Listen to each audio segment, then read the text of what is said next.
हाँ, तो भाई वृद्धा, विधवा और विकलांग पेंशन अब इन लोगों को नहीं मिल पाएगी। सरकार ने किए नए नियम और बदलाव।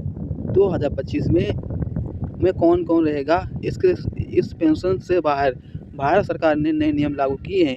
चलो आइए जानते हैं न्यूज़ हिंदी यूट्यूब चैनल पर। राज्यों में उत्तर प्रदेश, बिहार, मध्य प्रदेश, राजस्थान, झारखंड, हरियाणा, छत्तीसगढ़, पश्चिम बंगाल और उत्तराखंड में सरकार ने पहले ही से चरण में पेंशन समीक्षा अभियान शुरू किया था।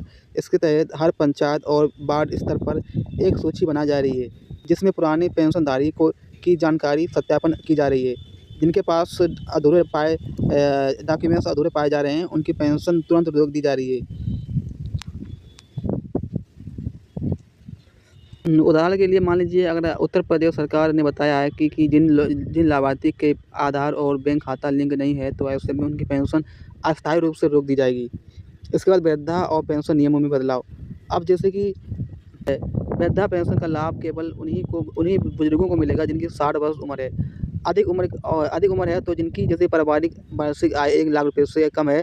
पहले ये सीमा कई राज्यों में 2 लाख रुपये तक थी, लेकिन अब इसे घटाकर 1 लाख रुपया कर दिया गया है, ताकि केवल बस वास्तविक में ज़रूरतमंद लोगों को ही इसका लाभ मिले। इसके अलावा अब यह भी अनिवार्य कर दिया गया है कि लाभार्थी का आधार कार्ड से राशन कार्ड और बैंक खाता तीनों से आपस में जुड़े होना चाहिए।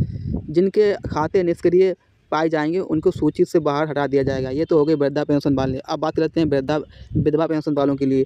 तो अगर आप लोग विधवा पेंशन ले रहे हैं, तो विधवा पेंशन की योजना के तहत उद्देश्य है कि ऐसी महिलाओं को आर्थिक सहायता देना है जिनका पति कोई भी मृत्यु हो चुका है और जिनकी पास कोई भी स्थायी आय का स्रोत नहीं है। अब नए नियमों के तहत ये अनिवार्य किया गया है कि लाभार्थी महिला को अपने पति का मृत्यु प्रमाण पत्र, राशन कार्ड अपडेट और आय प्रमाण पत्र हर 2 साल में दोबारा जमा करना होगा।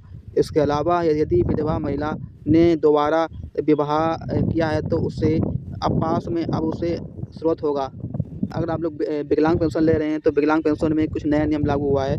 जैसे कि विकलांग पेंशन पाने के लिए अब 40% की जगह 60% विकलांगता प्रमाणित की गई अनिवार्य कर दिया गया है। कई राज्यों में पाया गया है कि कुछ लोग हल्की शरीर समस्या को आधार बनाकर पेंशन का लाभ उठा रहे थे।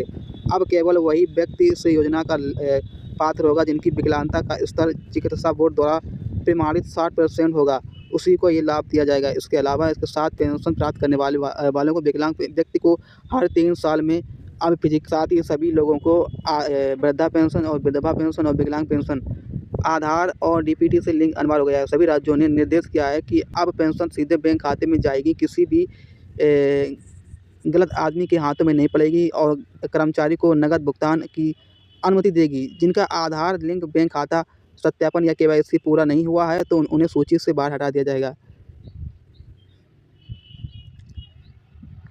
पेंशन सूची से हटाए गए लाभार्थी के संख्या। सूत्रों के अनुसार अब तक देश भर में लगभग 18 लाख फर्जी या आपात पेंशनधारी की पहचान की गई है। सिर्फ उत्तर प्रदेश में नहीं, 3 लाख से अधिक लोगों की पेंशन बंद की गई है।